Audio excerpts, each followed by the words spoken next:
Chief Minister Conrad Sangma has categorically refuted any report to the government planning to procure a chopper for the state, citing the substantial cost and technical expertise associated with such an acquisition. Reacting to a report published by the local newspaper on government, its plan to procure a twin-engine helicopter and transporting VIPs, the Chief Minister said that the news report is factually incorrect. He said Meghalaya has not shown any intention to procure any chopper because it is very expensive, but it will only giving out a tender for leasing a short-term lease on service basis. Our VIP movements are limited, but at the same time I must also say that choppers are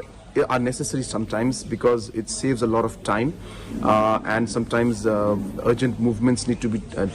be done by senior leaders, and for all those purposes we do require the chopper, but the usage is quite minimum, and as I said, so therefore the question of procuring a chopper from the state point of view, keeping our financial constraints in mind, is absolutely not at all feasible. Nong Thamai Independent